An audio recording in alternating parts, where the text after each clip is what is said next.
함께하면 됩니다. 야! 함께하면 됩니다. 백운기의 정어리TV 함께하면 곧 100만 됩니다. 이야 사랑합니다. 여러분 끝까지 함께 갑시다. 함께하면 됩니다.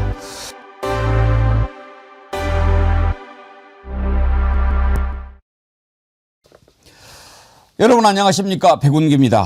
이 세상에는 정상인 사람과 정상이 아닌 사람 누가 더 많을까요? 아니, 대한민국 법원에는 정상인 판사와 정상이 아닌 판사 누가 더 많을까요?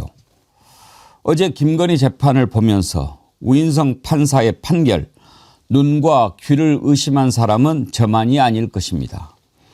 아예 작정하고 김건희를 봐주겠다고 마음먹지 않은 이상 나올 수 없는 판결 아닙니까?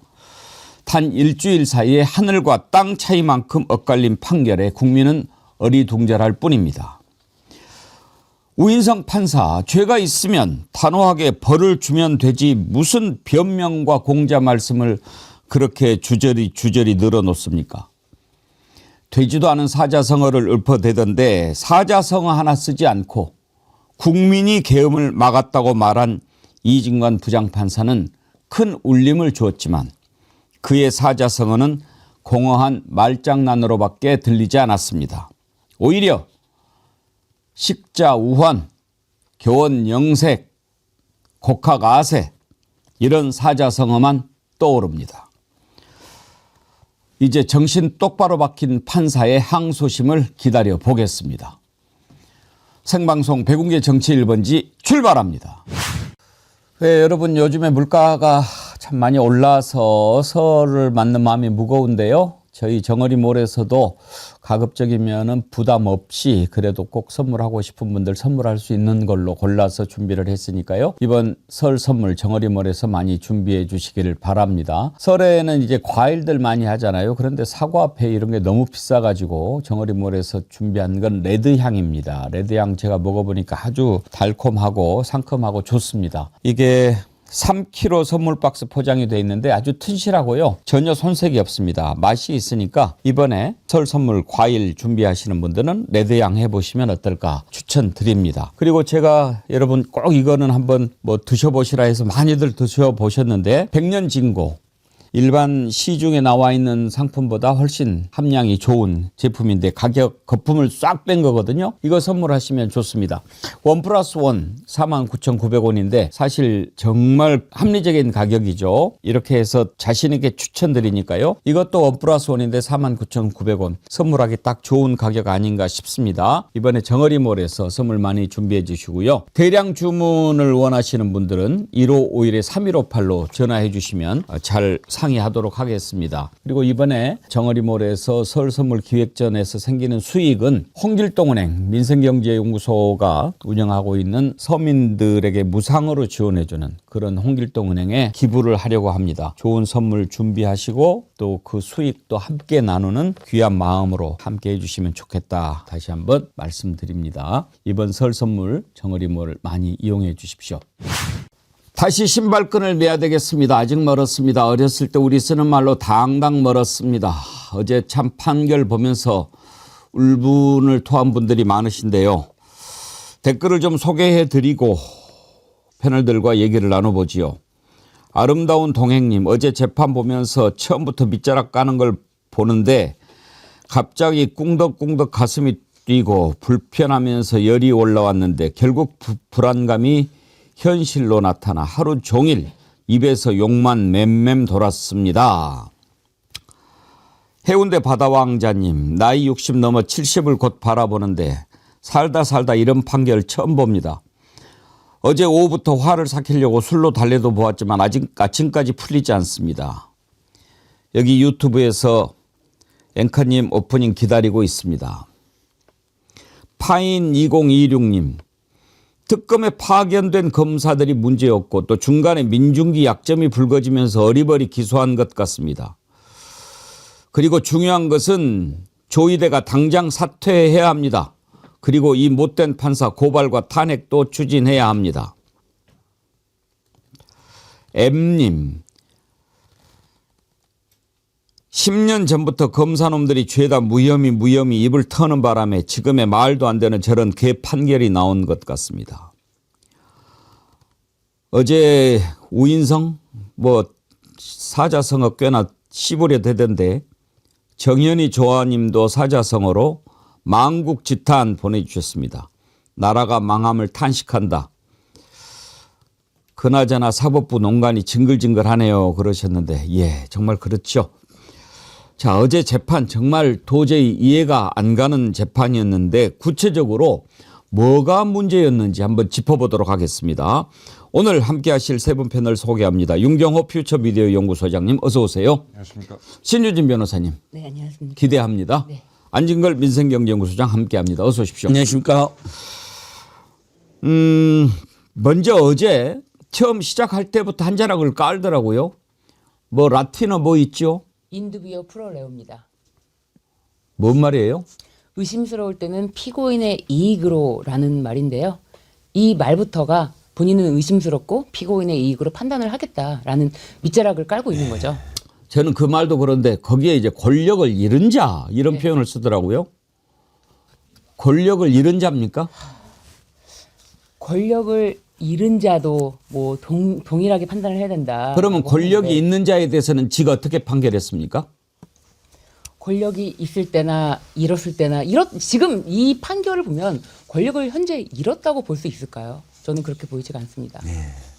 권력을 다시 입혀주고 싶었던 건지 어떤지는 모르겠습니다만 어제 법률가로서 보시기에 우인성 재판장의 판결 뭐가 가장 큰 문제였습니까? 이 판결은 일단 결론을 무죄로 딱 정해놓고 사실 이게 논리적 정합성도 떨어집니다. 잠깐만요. 마이크 좀 차시고. 아, 예. 예. 마이크 차는 동안 제가 예, 예. 이 판결은 무죄라는 결론을 정해놓고 기본적으로 이 판결문 내에서의 논리적 정합성도 떨어지고 그리고 첫 번째로 말씀드리고 싶은 거는 이 도이치모터 사건 같은 경우에는 기존 공범들이 대법원에서 확정 판결을 받지 않았습니까? 그때 포괄일죄로 판단받은 거를 이번에 1심에서는 포괄일죄가 아니라고 깨는 그러니까 논리적으로도 모순이 되고 같은 내용의 다른 범죄자들이 재판을 받은 대법원 판례에도 어긋나고 이거는 무엇 하나 말이 되지 않는 그야말로 무죄를 주기 위한 무죄 논리를 만들어냈다. 네, 그렇게 보여집니다. 안진걸 소장님 어제 이렇게 쭉 들어보면 맨 처음부터 이렇게 풀어나가는데 저 작정하고 봐주려고 마음먹었구나. 딱 그게 보이지 않았습니까? 네. 김건희를 권력을 잃은 자로 이렇게 표현한 것부터가 거슬리더라고요. 여전히 윤석열, 김건희가 감옥에 갇히긴 했어도 그들의 비호 세력과 국힘당 같은 사실상 제1야당으로 떵떵거리고 있는 거 그런 현실도 외면했고요. 그 의심스러울 때 또는 애매할 때는 피고인이 이유로 한 게 최근에 양승대 조희대 사법부에서는 어떻게 이재명, 김용, 송영길 등 누가 봐도 이건 법률 전문가들이 봐도 굉장히 헷갈린다. 이렇게 보면 이럴 것 같고 저렇게 보면 저런 것 같고 이게 기억의 문제인데 이건 다 그때 사람들이 애매할 때나 의심스러울 때는 피고인이라고 호소 또 호소를 했는데 그때는 그런 이야기도 안 하고 그냥 다 짓밟고 그냥 정치검찰이 기소한 대로 유죄 이렇게 온 거잖아요. 수십 가지 사건을. 근데 여기서만 딱 그 이야기를 꺼낼 때 저는 그때 소름 끼치더라. 오늘 이거 느낌 안 좋다. 그리고 앞부분에 먼저 의심되는 대목은 있습니다. 이렇게 할 때. 네.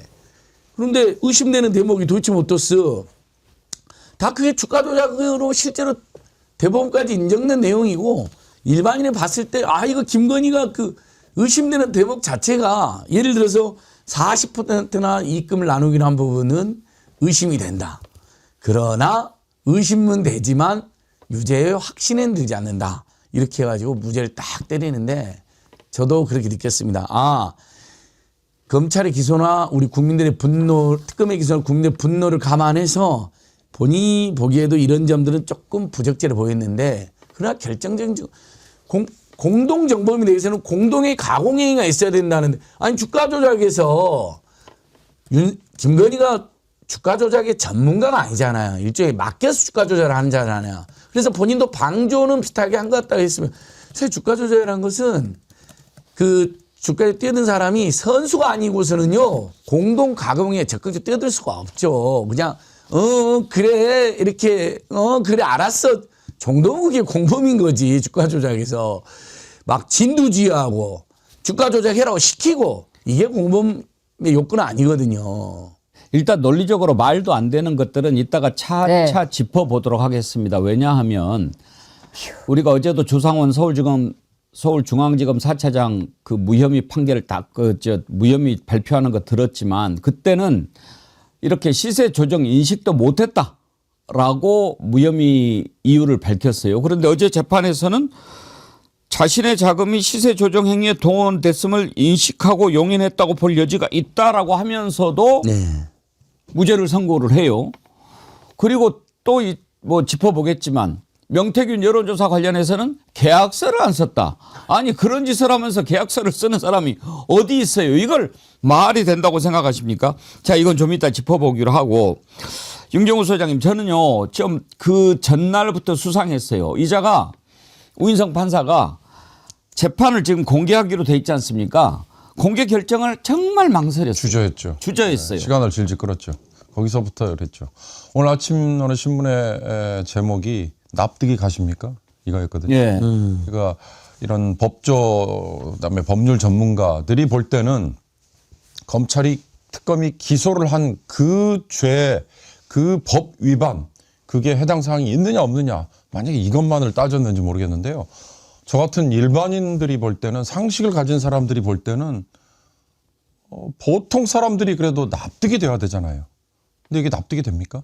그러니까 말씀하셨지만 자본시장법이라고 하는 법 위반, 주가 조작을 했다고 하는 그 짓에 대해서 정황은 인식을 하고 있었고 또 하나 이익까지 취했는데도 무죄.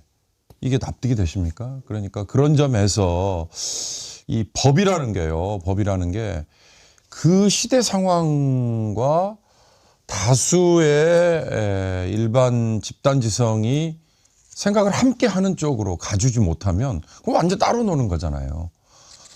오로지 이 앞만 보고 달리는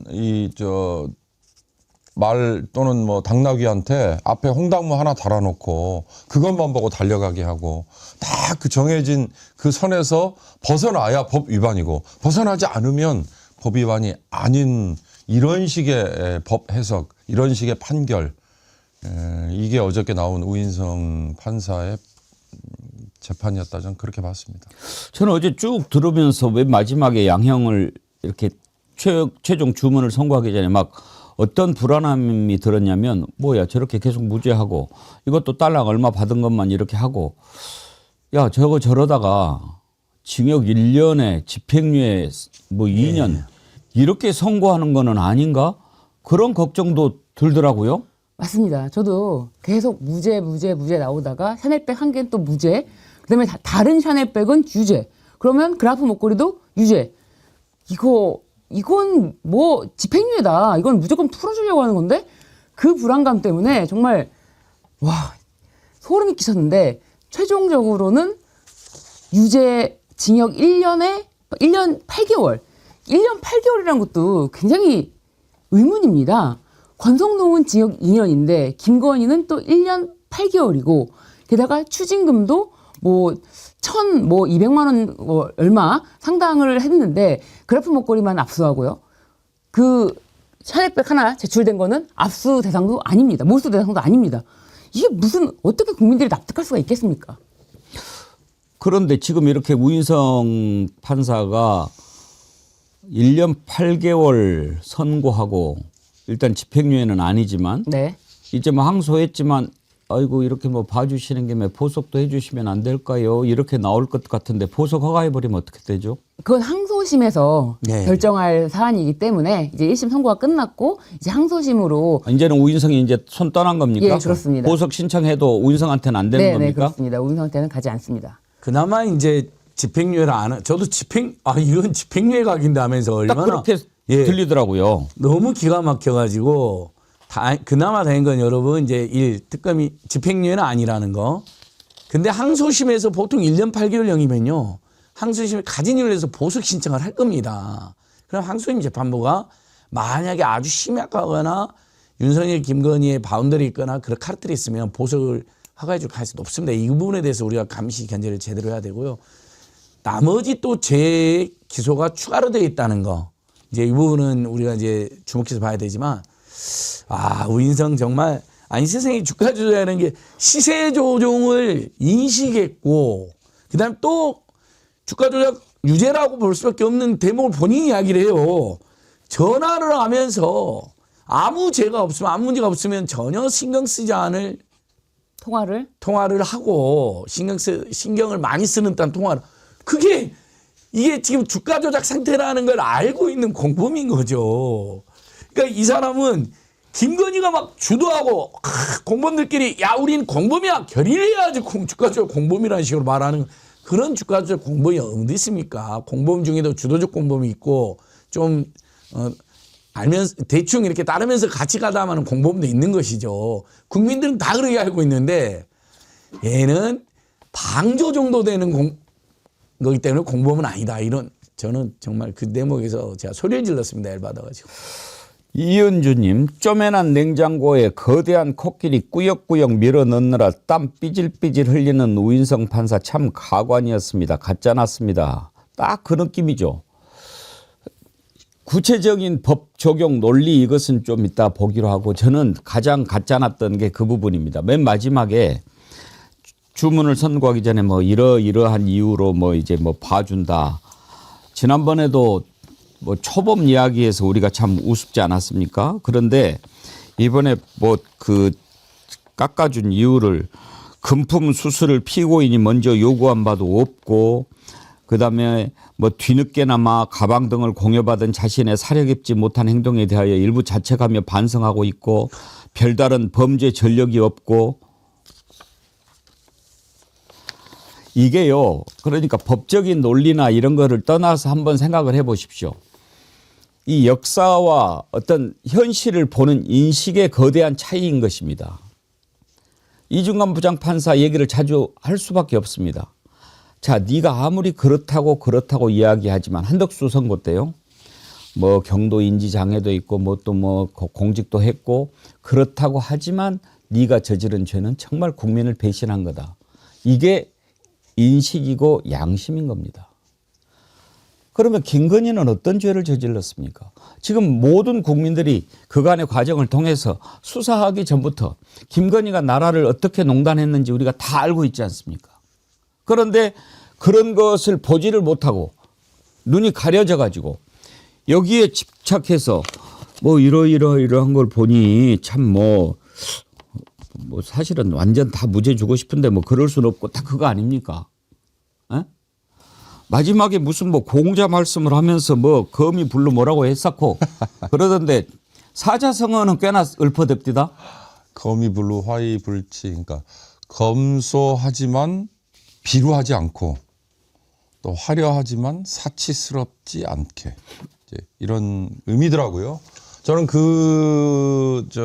사자성어를 어디서 봤느냐면 유홍준 선생이 우리 서울에 있는 조선 궁궐들을 쭉 설명을 하시는 책에서 이 조선 궁궐의 여러 이 건축미에 바로 그런 정신이 담겨 있다라는 그 대목을 읽고 야 이게 참 멋있는 말이구나 했는데 어저께 그 우인성이라는 판사가 이 말을 쓰길래 이게 도대체 이게 적절한 표현인가 이런 생각이 들어서요.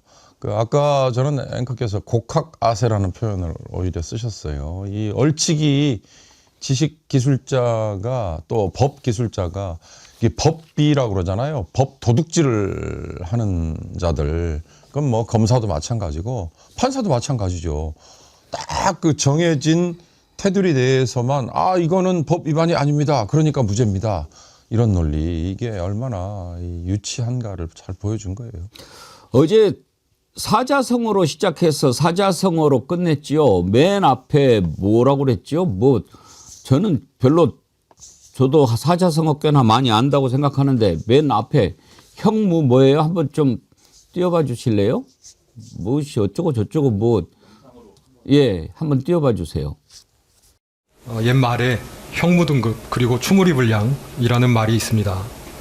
법의 적용에는 그 적용을 받는 사람이 권력자이든 아니면 권력을 잃은 자이든 예외나 차별이 없어야 합니다. 마찬가지로 무죄 추정의 원칙이나 인 두비오 프로레오, 즉 불분명할 때에는 피고인의 이익으로와 같은 법의 일반 원칙도 피고인이 권력자라 하여 혹은 권력을 잃은 자라 하여 다르게 나누어 적용될 수 없습니다. 그것이 공정한 재판의 전제일 것입니다. 거미불로 화이불치라는 말처럼 굳이 값비싼 재물을 두르지 않더라도 검소하게 품위를 유지할 수 있습니다. 참 공허합니다. 그러니까 나 공부 많이 했거든. 그건데 그런 말은 전혀 울림을 주지 못합니다. 말을 쉽게 하더라도 그 말이 상식에 맞아야 국민들의 가슴을 울리는 거지. 뭐가 어쩌고 저쩌고 뭐 주저리 읊어댑니까? 어? 저 말을 하는데 오른쪽에 있는 변호사가 저 대가리 끄덕끄덕끄덕 하던데 됐어 먹혔어 다 그런 느낌이더군요.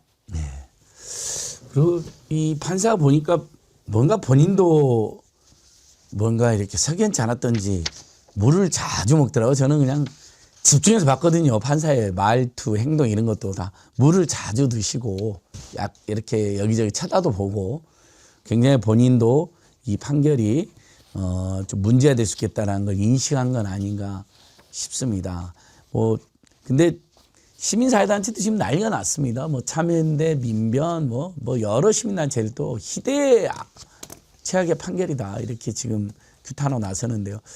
아니, 예를 들면 그 이진관 부장판사 같은 경우도 대부분 유죄로 하되, 한두 개 정도? 도저히 이제 이것은 유죄로 인정하기가 어려워서 이런 경우는 있을 수 있다고 보는데 여기는 다 무죄로 작정하고 정말 받은 것이 온 국민이 봐버린 것만 딱 해서 마치 본인이 그러나 엄격한 판결인 것처럼 화이불로 그 이야기 딱 하나 해놓고 그 지적을 끝냈다는 거죠. 근데 김건희가 먼저 요구하지 않았던 것도 여러분, 자, 김건희가 명품을 좋아한다는 이야기를 대놓고 지들이 합니다. 그것은 먼저 요구한 거는 다름없죠. 그다음에 반성, 끝까지 거짓말하고 단 한 번도 반성한 적이 없습니다.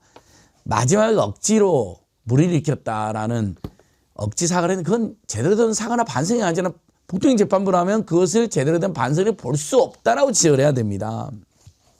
죄가 없다라는 대목에서 가장 형식적 전과가 없는지 모르지만 이미 너무나 많은 사회적 물을 일으켜서 그 판사도 다 할 텐데 그걸 애써야 면에서 형식적으로 전과가 없으니까 1년 8개월로. 아유. 도대체 우인성 저자가 어떤 자인가 궁금해서 한번 찾아봤어요.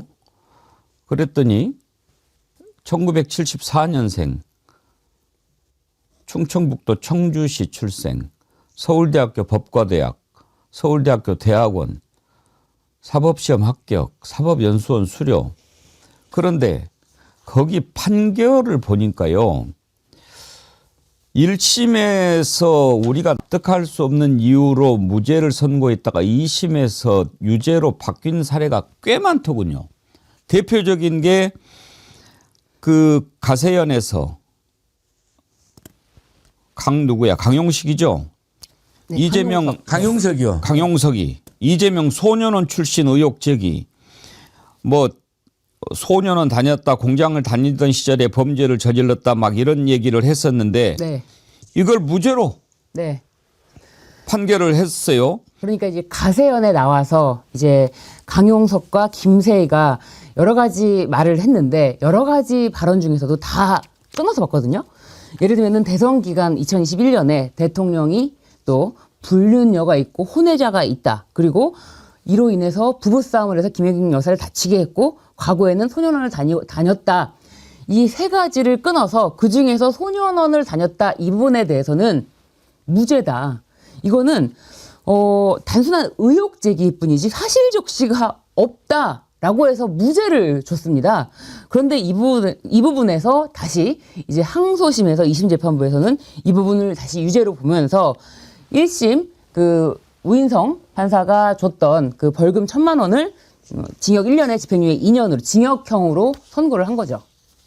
그때도 이 대통령에게 좋지 않은 행적이 있다는 암시 내지 범죄 전력에 대한 의혹 제기일 뿐 구체적 사실 적시가 있다고 평가하기 어렵다.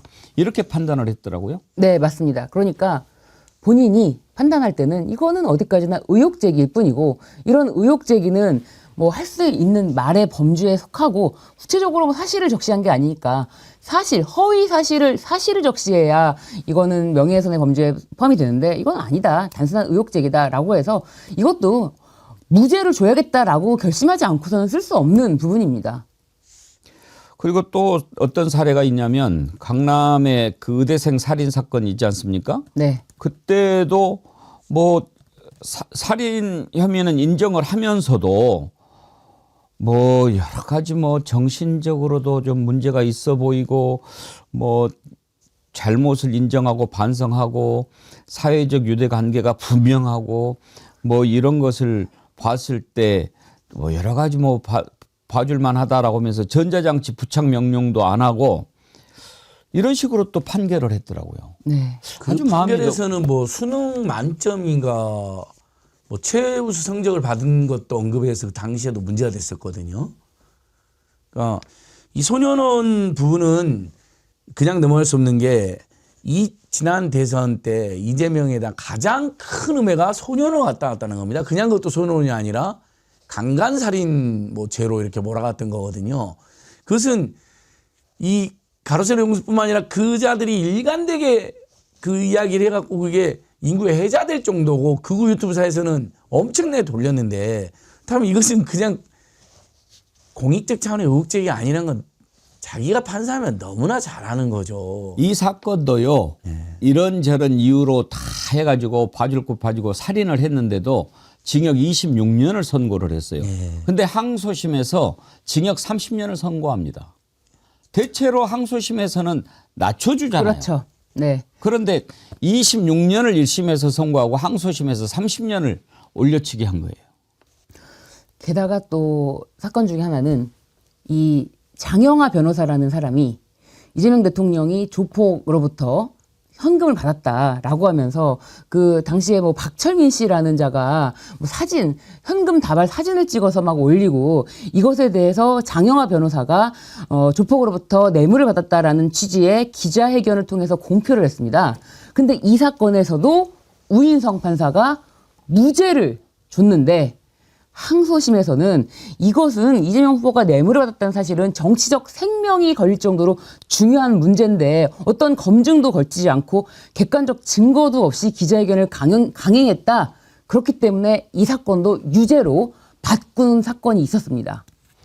심지어 하여튼지 뭐 이런 것 저런 거 다 해서 우리가 여러 개 볼 거 없이 너는 아주 봐주려고 마음 먹었구나 이런 생각이 딱 드는 네. 전형적인 판결이었어요. 그 아까 제가 법비, 도둑놈 표현 써도 되죠. 법기술자 이런 말을 했는데요. 이 우인성이라는 판사가 딱 저런 판결을 내리도록 어떻게 보면 특검이 약간 좀 이 기소할 때 죄목 적용이라든가 이런 거에서 좀 접근이 잘못된 측면도 좀 지적이 좀 돼야 될 것 같다는 생각이 들어요. 예를 들어서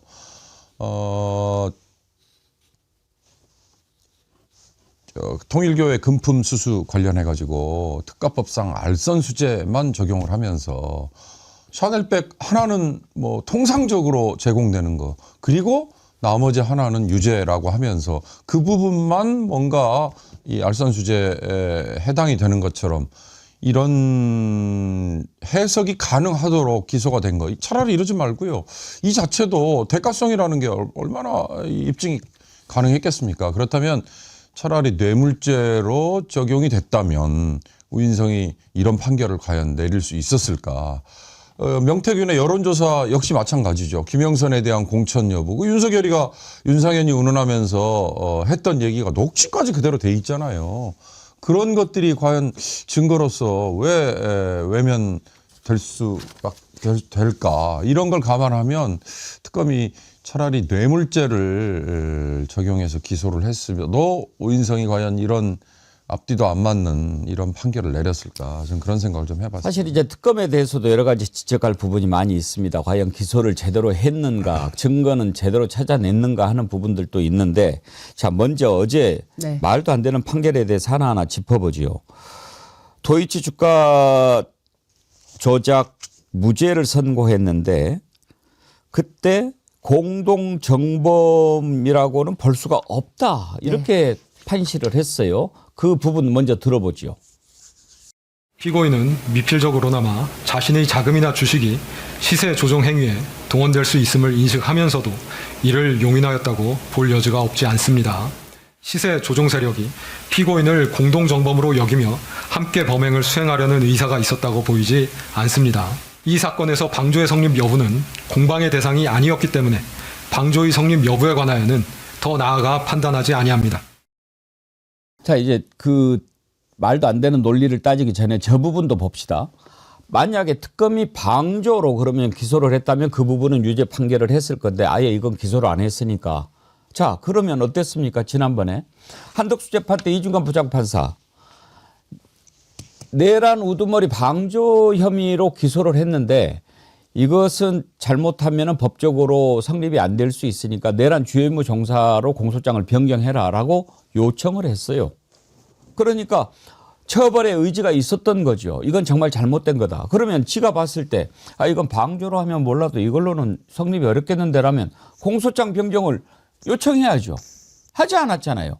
봐주려고 하는 마음이 처음부터 있었다는 겁니다. 그리고 맨 앞에 미필적이었을지 모르는데 이렇게 또 여기서도 한 자락을 깔아요.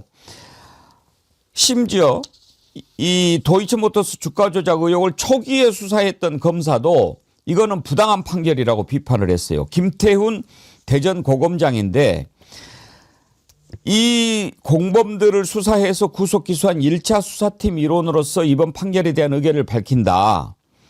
이것은 기존 판결 취지 공동정범 포괄 일죄 관련 법리에 비춰서 부당하다. 이렇게 지적을 했더라고요. 네, 맞습니다. 이게 포괄일죄 가담한 일부만 가담한 공범이라 할지라도 본인의 범행 종료 시기가 아닌 가담한 포괄일죄 범행 전체 종료 시점부터 공소시효가 기산이 되는데 그런데 이 사건에서는 2010년 10월부터 2011년 1월 행위를 분리해서 시효가 도과됐다고 판단했기 때문에 이거는 기존 대법원 판례 그리고 기존 법리에도 반하는 판결입니다. 네. 방금 그 판사가 읽은 것 중에 아마 제일 황당하다고 국민들이 생각했던 게 그 권오수 등 주가 조작 일당이 김건희를 공범으로 여기지 않았다. 아니 그러니까 이 권오수랑 김건희는 완전 특수관계죠. 그것은 김건희 녹취록에도 가족 같은 관계라고 이미 나옵니다. 그러니까 아주 내밀하게 예를 들면 문서 같은 거로 주가 조작 우리는 공동을 한다 이렇게 문서를 남겨놓는 사람이 어디 있겠습니까? 따로 만나고 너는 돈을 대 우리가 확 벌게 해줄 테니까. 그래서 검찰 여기 특검은 8억이라고 됐지만 검찰이 원래 수사기록에는 23억을 이득을 본 거로 돼 있는데 김관희 최은순이 그걸 공범이라고 여기지 않았다. 어떻게 그렇게 자기가 뇌피셜로 단정을 합니까? 하는 행동이 시세 조정이 있는 걸 알고 수시로 소통을 하고 장기간 그것도 계속 주가 조작했으면 그것은 공범으로 여기인가 상관없이 둘이 공범이니까 그런 짓을 하는. 그래서 무엇보다도 공범이라는 증거가 나오지 않았습니까? 내가 가장 우려하는 것은 우리만 달려들어가고 김건희만 빠지는 것이다. 그렇죠. 김건희도 핵심 멤버인데 아니지. 네. 김건희가 핵심 멤버인데 우리는 사실 핵심 멤버도 아니잖아. 우리만 달려들어가고 김건희가 빠지는 게 내가 가장 우려하는 것이다라는 그 도이치모터스 주포의 편지가 자필 편지가 공개되지 않았습니까? 그렇다면 어떻게 주범이 김건희를 언급하지 않았다고 할 수가 있습니까? 아니 증거가 하나 둘이 아니지 않습니까? 네, 지금 맞습니다. 김건희 도이치모터스 주가 조작은 시간이 워낙 지나가 버려서 그렇지 맨 처음부터 김건희가 깊숙이 개입됐다라고 하는 게 그 다음에 수사 과정에서도 다 나왔잖아요. 그런 증거들을 다 모른 채 하고 뭐 이렇게 보니까 뭐 적극적으로 한 것 같지가 않다라고 하면서 무죄를 준다. 그러니까 우인성 재판장 입장에서는 그 진술을 했다 하더라도 본 법정에 나와서 진술을 하지 않았다. 이렇게 이야기를 하고 있는 거예요. 아니 어떻게 모든 정황이 김건희가 주범이라는 거를 가리키고 있음에도 본인 앞에서 들은 내용이 없다. 그런 거를 핑계로 여기를 무죄로 줄 수가 있는지 이거는 도저히 납득할 수가 없는 게 또 한 가지가 이제 공동정범에 대해서 판단할 때 공동정범이라는 거는 여러 명이 2인 이상의 행위가 결합돼서 범죄를 저지르는 것인데 이 2인 이상의 행위는 결합이 되는데 어느 정도 의사가 있는지 이 공동가공의 의사는요. 순차적으로도 가능하고요. 암묵적으로도 가능합니다. 그리고 이 공동 범행에 대해서 모든 행위를 다 하나씩 다 할 수가 없으니까 일부씩 역할을 분담해서 일부만 하더라도 그 전체 범죄로 책임을 지게 하는 것이 바로 공동 정범이라는 법리인데 이거를 정면으로 반박한 것입니다. 공소시효 관련해서도 김건희 주가 조작이 이루어졌던 2010년 10월부터 네. 11년 1월까지를 네. 쭉 띄어내가지고 네. 맞습니다. 공소시효가 지났다. 이 논리도 앞뒤가 안 맞는 거잖아요. 이게 망측합니다. 김광호 님이요. 고향 목포에 계시는 80 넘은 어머님이 어제 판결을 보고 이렇게 말씀하시네요. 예전 목포역 지게꾼도 눈 감고 돌을 던져도 저보다는 더 공정한 판결한다. 쌀밥 먹고 사는 놈은 아니다. AI 판사 도입이 시급합니다. 슈퍼챗도 함께 보내주셨는데 감사합니다. 참 훌륭하신 어머님이시네요. 쌀밥 먹고 사는 놈은 아니다. AI가 판결을 해도 이렇게 하지는 않을 겁니다. 그래서 법관에 대해서 여러분들이 우리가 평가를 해야 된다 그런 말씀 하시잖아요. 그런데 법관 평가 자체를 변호사들한테 맡기고 있거든요. 그렇다면 이 우인성 판사에 대한 평가가 어땠을까요? 우수 법관으로 선정됐습니다. 어떻게 재판을 진행했는데 우수 법관으로 선정됐느냐. 우인성 판사는 충실한 심리를 했고 예단을 드러내지 않는 공정한 재판을 진행했고 충분한 입증 기회를 제공했으며 합리적이고 상세한 설명, 경청과 공감이 높은 아주 훌륭한 판사로 변호사들한테 우수 법관으로 선정이 됐다. 이 말씀입니다. 그러니까 이렇게 무죄를 주니까 변호사들은 아 훌륭하신 법관, 우리 의뢰인한테 무죄를 줬지 하면서 이렇게 표를 주는 거예요. 국민한테 공감하는 게 아니고 조의대한테 공감하는 거죠. 물텀벅님, 어차피 풀어줄 결심의 판결문이니 해석은 무의미하고 이제는 저런 걸 어떻게 처리할지 고민해야 합니다. 맞습니다. 그렇죠. 그것 참 어르신 지적인데 그래도 따질 거 하나 더 따져봅시다. 어제 뭐 반면 교사 뭐 이런 얘기까지 하면서 너는 이러이러한 잘못을 저질렀는데 그런 자리에 있어서 그렇게 하면 되겠느냐라고 비교적 준엄한 공자 말씀을 했어요. 그러면서도 이런 얘기를 했어요. 저는 그 이야기 하면서 더군다나 김건희가 온갖 뇌물을 받아 챙기면서 어떻게 했습니까? 정말 상상도 할 수 없는 일을 저질렀지 않습니까? 자기 받은 목걸이 이거 감추려고 모조품이다라고 얘기하고 모조품을 만들어서 그걸 아주 뭐 무슨 뭐 오빠의 장모 뭐 이런 데다가 숨겨놓고 그걸 딱 찾아내게 해가지고 그렇게 힘들게 찾았는데 모조품이네 라고까지 그런 작전을 쓴 사악하고 간악한 자 아닙니까? 그렇게 증거인멸 시도를 하고 또 유경옥 행정관한테 야, 그 이렇게 했다고 좀 그 거짓말을 해. 이렇게까지 지시를 했어요. 그거는 어떻게 봐야 됩니까? 그런 것을 지시를 했는데도 뭐 그건 그럴 수 있습니까? 그 부분 한번 들어보시죠.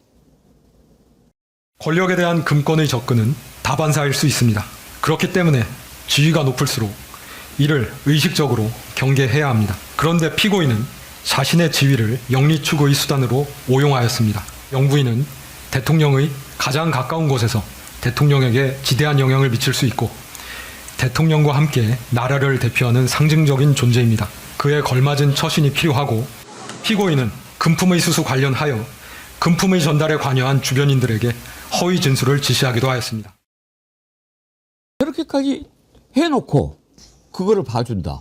이건 좀 앞뒤가 안 맞아도 한참 안 맞잖아요. 이미 내려져 있는 판결, 특히 대법원까지도 확정된 판결의 법리를 인용하는 것조차도 앞뒤가 안 맞는 거인데 저렇게 영부인으로서 처신에 대한 문제를 지적을 해놓고도 그러나 초범이고 뭐 어쩌고 저쩌고 직접 요구하지 않았고라는 이제 궁색한 이제 또 봐주기 논리가 뒤에 갖다 인용이 되니까요. 이게 도대체 앞뒤가 맞지 않는 건데 제가 아까 처음에 말씀드린 것처럼 법관의 판결이라는 게 단순히 법 해석만으로만 그 상황에 그 시점에 그 사건에 대해서 적용이 될 수 있는 거냐.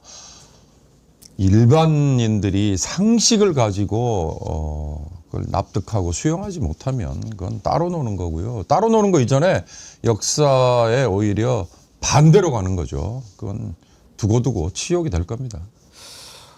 호리노님, 어제 김건희 판결 내린 자가 국민들을 우롱하는데 민주당은 말로만 떠들지 말고 빨리 조치를 취해라 그러셨는데요.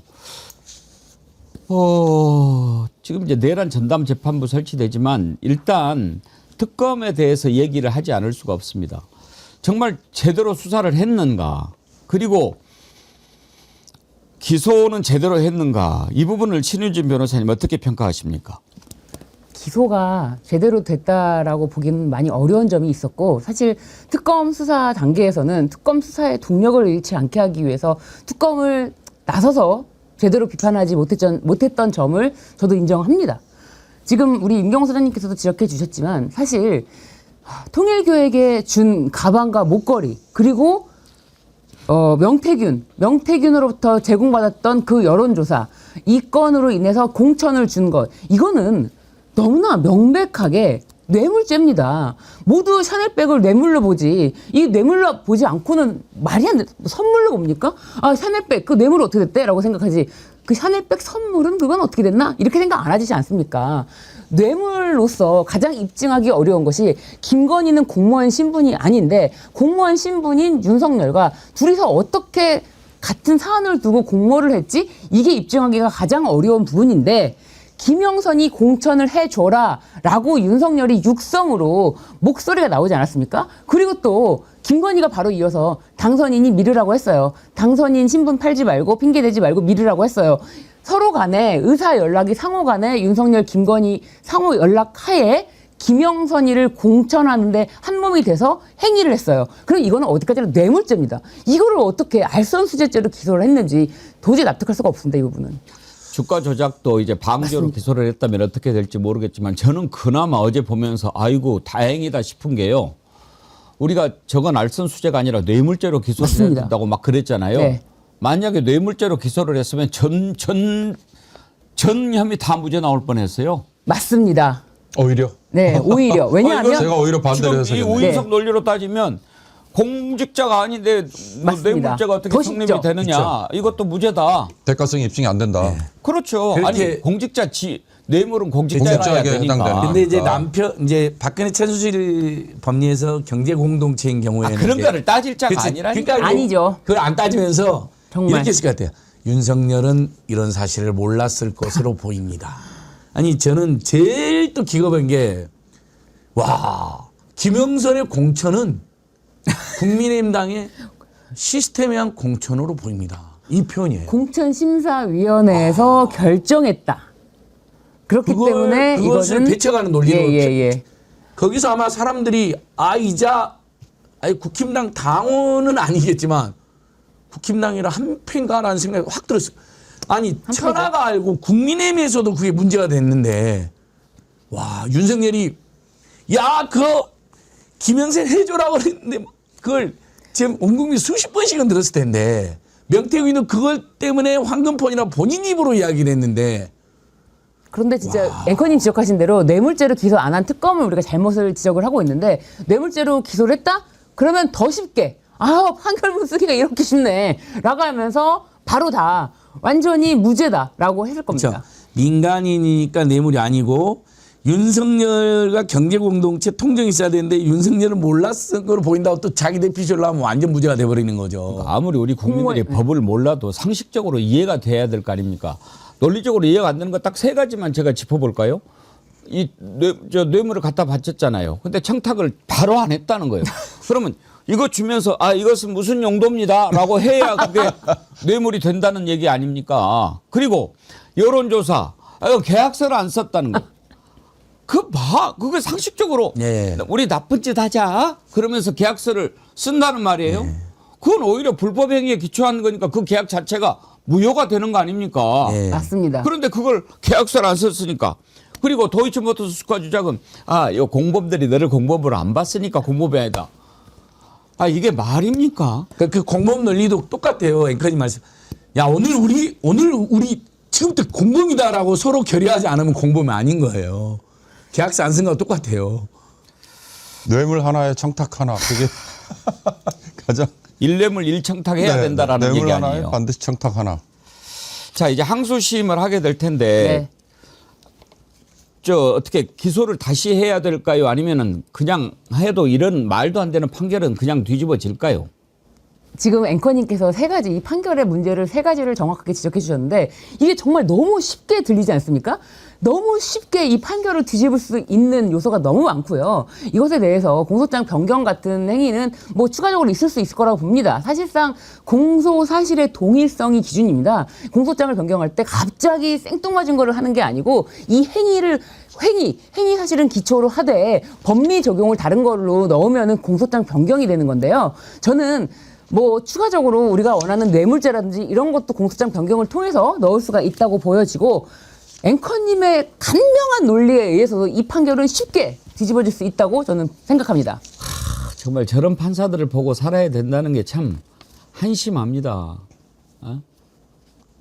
우리가 헌법과 법률 그리고 양심 그 이야기를 하지 않습니까? 도대체 양심이 있는가?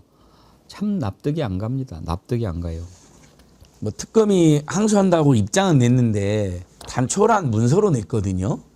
저는 요 정도면 안 그래도 우리가 김건희 특검, 레드란 특검이 아쉬운 점도 많고 이제 최근에 제가 비판도 많이 하고 있는데 이 정도면 최소한 특검의 수사 검사들이 우인성 판사의 판결이 뭐가 문제인지 국민들에게 알기 쉽게 조목조목 반박은 해줘야 됩니다. 물론 항소해서 다 하겠지만 너무 어이없는 판결이 나왔거든요.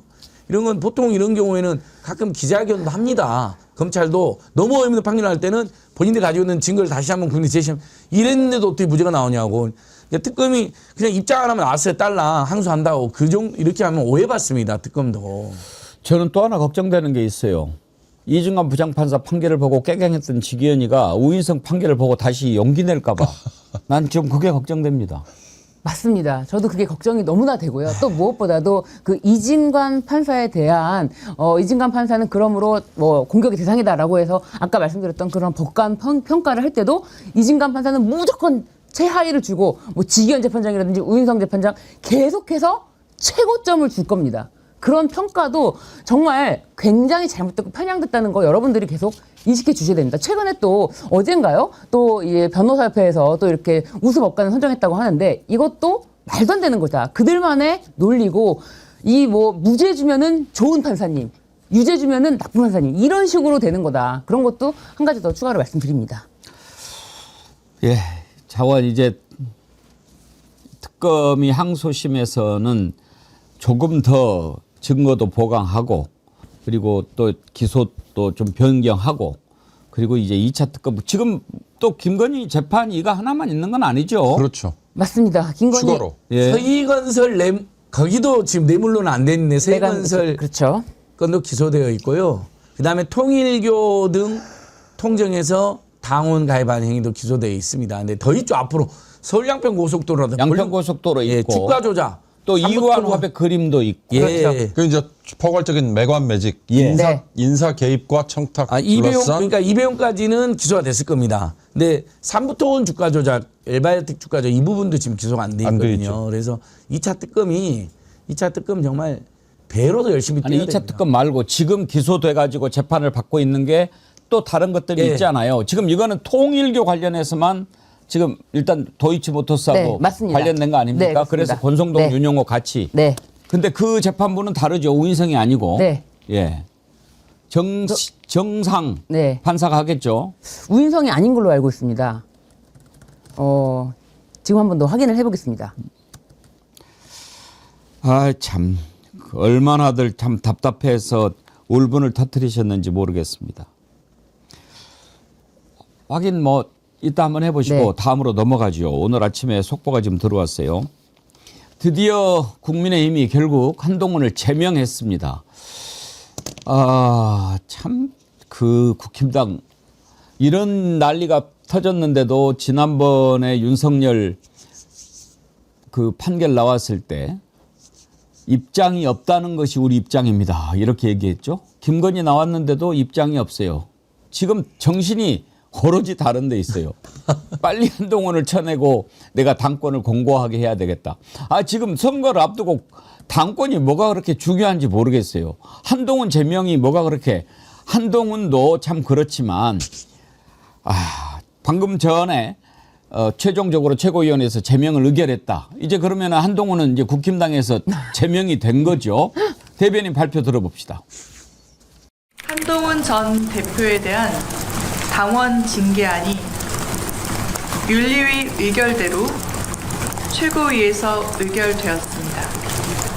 이번에 최고위에 이제 그 6분의 최고위원님들과 당대표, 원내대표, 정책위의장이 최고위원으로 해서 총 9인이 표결에 참여를 했고요. 표결의 내용이나 찬반 부분은 비공개입니다. 자, 드디어 이제 제명을 했는데 속이 아주 시원할지 어쩔지 모르겠습니다. 근데 윤경호 소장님, 저는 궁금한 게 왜 저 문제가 저렇게 급하고 중요한 걸까요? 저도 그 얘기를 했습니다. 도대체 국민의힘에게 당무의 우선순위가 뭐냐. 아니 장동혁이 대표로서 단식에 들어갔을 때는 쌍특검 그랬잖아요. 근데 그 쌍특검이라는 게 뭐 아주 머쓱해져 버리고, 더군다나 권성동이 통일교 관련해서 2년 실형까지 받았으니까 우습게 됐는데, 슬그머니 한동훈 제명건이 오히려 모든 걸 다 덮어버리니까 한동훈이 제명하려고 단식했냐 이제 이렇게 묻잖아요. 그러니까 그걸 떠나서라도 지금 나라의 어떻게 보면 국정 운영과 관련해서 야당으로서 목소리를 내야 할 사안이 얼마나 많습니까? 또 하나 앵커께서 잘 지적해 주셨듯이 자기들이 뽑은 대통령인 윤석열, 그다음에 그 옆에서 온갖 농간을 다 부린 배우자 김건희에 대한 판결이 나왔는데 그에 대해서 함구. 그렇다면 과연 이건 뭘 위한 지금 당무인가? 오로지 장동혁이 이 공천권 행사를 계속하기 위해서 이 6월 지방선거 직전까지 대표로서 자리를 보존하기 위한 거, 그 이상도 그 이하도 아닌 것 같다. 네. 참 어떻게 보면 짠하기도 하고요. 이럴 때 혀를 끌끌 차지 않을 수 없습니다. 김종혁이가 잘 발표했네요. 1월 29일 오전 9시 50분 국민의힘이 윤어겐당 복귀가 완료되었습니다. 그러니까 무슨 국민의 민생 뭐 어제 뭐 어디 마트 갔던데 다 그거 다 생쇼고요. 단식도 생쇼죠. 그냥 윤어겐당으로 해야 되는데 그 개헌 표결에 앞장서고 탄핵에 찬성했던 한동훈 팔을 적어야만 윤어겐당 되잖아요. 그렇죠. 완벽하게. 옥중에 윤석열, 김건희도 지금도 한동훈이를 쳐 죽인다고 그러잖아요. 그렇죠. 그다음에 밖에 있는 전전긍긍 세력들, 전광훈과 전한길, 이자들도 한동훈만큼은 죽여야 된다 그러거든요. 딱 거기에 화답해서 완성을 시킨 겁니다. 그거보다 더 급한 게 없는 거예요. 네. 다른 걸로 다 나라가 망하고 힘들어져도 그거 아무 상관없는 거예요. 지들이 윤석열이 김건희 했던 그런 짓은 아무 상관없고, 오로지 윤석열 김건희를 궁지에 몰아넣은 한동훈만 제거하면 된다. 거기에 정신이 팔렸다 정도가 아니라 미쳐 있는 거죠. 한동훈이 대표가 되면서 장동혁을 사무총장을 그렇죠. 썼잖아요. 네. 그렇죠. 그때만 해도 정말 저기 했는데 지금 뭐 나오는 얘기가 사실 그것도 한동훈이 쓰려고 한 게 아니고 네. 윤석열이 저 장동혁을 사무총장 써 그렇게 해서 썼다는 얘기도 나오더라고요. 그러니까 윤호개인에 이렇게 지금 집착하는 게 아닌가 싶기도 하고, 장동혁의 정체를 모르겠어요. 장동혁은 계속 입장을 바꿨다. 전 뭐 그렇게만 이해를 했는데 처음부터 윤석열에 심어놓은 첩자였군요. 그러면 그럼 이제 한동훈은 앞으로 어떻게 될까요? 바로 그런 점이 제가 이제 궁금했는데, 저 같은 네. 아마추어들이 보면 아니 저렇게까지 수모를 당하고 제명이 되면 왜 나가서 정치 세력을 만들고 정당 깃발을 한번 꼽아보고 예. 이번 지방선거에 지가 뜻을 같이 하는, 자기하고 그렇죠. 뜻을 같이 하는 사람들 네. 공천도 하고, 맞습니다. 그다음 또 하나 보궐선거 국회의원 보궐선거도 몇 자리 있잖아요. 아, 신당해야죠. 해야 되는 겁니다. 예, 신당해야죠. 저는 정말 강력하게 추천드립니다. 아니 이렇게 억울하고 정말 세상 천지개벽 이런 일이 없는데 신당해야죠. 본인 따르는 국회의원 몇 명 있지 않습니까? 같이 나가서 신당 차려서 화이팅 하십시오. 네. 근데 아무도 안 따라나간다는 게 문제인 게 아니 그리고 어저께까지도 같이 영화 보면서 으쌰으쌰 하면서 YS 막 인용하면서 말도 안 되는 그러니까 행보를 벌이고 있는데 홍준표가 네. 한동훈이 YS 인용하니까 네. 내 이놈 그 입 닥쳐라고. 근데 영화가침본이 뭐 박정훈 의원 등이 있는데 네. 재밌는 게 박정훈이 송파고 고동진이 강남이에요. 안동도 한 명 있습니다. 이 사람들 절대 안 나가는 거예요. 나가면 무조건 떨어지거든요. 그러니까 탈당한 사람 아무도 없다는 거예요. 그리고 저희야 뭐 이 장동혁이 너무 한심하죠. 여러분 나쁜 놈이죠. 근데 한동훈이 하는 짓을 보면 미운 짓만 골라 해버리잖아요. 딱 봐도 우리가 딱 제3 전혀 인간미도 없고 자기가 잘못한 거에 대해서 진정한 사죄도 없고 그렇다고 해서 때로는 사람이 이렇게 잠시 이렇게 전략적으로 숙이는 모양새도 필요하지 않습니까? 정치랑 그런 것도 없이 지가 제일 잘났다고 큰 소리 치니까 국민의힘의 여론이 더욱더 악화되는 거예요. 저는 사실은 한동훈이 법적 조치했으면 좋겠습니다. 이게 본인이 지금 뭐 어떤 거는 조작이라고 얘기하지 않습니까? 정치 뭐 공작 조작에 의해서 자기가 억울하게 제명된 것처럼 이야기를 하는데 그러면 당에서 발표한 대로 IP 2개로 아이디 5개가 돌아갔다고 하는데 이것에 대해서 정확한 수사를 해보면 명확해지는 거 아닙니까? 한동훈이 그렇게 좋아하는 수사 한번 해봤으면 좋겠습니다. 그래서 여기서 반드시 법적 조치를 통해서 법원의 판결로 한동훈이 했다 안 했다 밝혀지면은 그거 정말 시원할 것 같습니다. 그러니까 쉬운 말로 지금 이렇게 딱 들여다보고 있을 때 국민 누구도 장동혁이 잘한다, 한동훈이 잘한다 이렇게 보는 사람은 없거든요. 없습니다. 그런데 왜 이 짓을 하고 있는가? 저는 그게 제일 궁금하고 그러면 이제 장동혁의 계산을 한번 들어봅시다. 그렇게 해서 어떻게 하겠다는 거죠? 그러면 이제 한동훈을 채워내면 자기가 공천을 확실하게 하고 그렇게 해서 뭘 선거를 치러보겠다. 지금 원로들도 반대하고 각 단체장들도 다 그렇게 하면 뺄셈 정치가 된다라고 하고 걱정을 하는데 도대체 뭘 가지고 선거를 치르겠다는 것인지가 첫 번째 궁금해요. 어떻게 하려고 하는 걸까요? 그 당장에 장동혁이 생각한 건 그 비대위 체제로 느닷없이 가면서 본인이 대표직에서 타의에 의해서 내려오는 거. 그건 저는 김도읍이라는 정책위 의장이 중간에 사의를 표명하고 내려앉았잖아요. 네. 그때 이게 신호탄이 돼서 최고위원 한둘이 더 가세하고 혹시 뭐 이런 파장이 일어날까 했는데 그때마다 뭐 국회에서 필리버스터링 24시간 뭐 연설 그다음에 단식 그다음에 또 다른 이런 이제 쇼크 처방으로 그걸 모면을 해갔잖아요. 그러니까 그런 걸로 보면 물론 당연히 당 전당대회에서 뽑힌 대표지만 그 취약함이 갑자기 비대위로 넘어가 버리는 거 이거를 우선 막기 위한 그게 아닐까라는 생각이 드는데요. 글쎄요. 그 이상의 지금 장동혁의 앞으로의 그림이 잘 보이지 않아요. 저도. 그러니까 최고위원회에서 양양자 그다음에 어쨌든 국민의힘 지분을 크게 가지고 있는 세력은 별로 안 되지만 오세훈이 어제 특별 호소문도 발표했잖아요. 이렇게 분열하면 안 된다. 근데 장동혁의 귀에는 그런 게 안 들어오는 거예요. 장동혁은 잘 보면 그 성경을 자꾸 들고 다니고 있는 그 성경이 정통 기독교에서 2단 성경으로 인정받은 성경을 갖고 다니더라고요. 그러니까 예, 그건 널리 알려진 사실인데요. 그러니까 이 장동혁 그 앵커님께서 여러 번 지적하시잖아요. 제 옛날 표현 하나만 쓸게요, 앵커님. 앵커님은 그렇게 표현 안 했습니다. 눈이라 그랬지만 저는 옛날 표현. 그냥 눈가를 보면 이상하다고. 눈이 좀 이상해졌어요. 예, 그러니까 앵커님은 눈이라 그러고 저는 이제 시골 표현으로 눈깔이 좀 이상하다고. 막 섬찟한 기운 같은 게 있고 막 다 따잖아요. 저도 느껴요. 예. 그리고 단식하는 와중에 장미꽃을 계속 보면서 웃고 있는 이상한 행동을 하잖아요. 그걸 막 사진도 올리고. 원래 단식하는 사람 중에 그런 사람 한 명도 없거든요.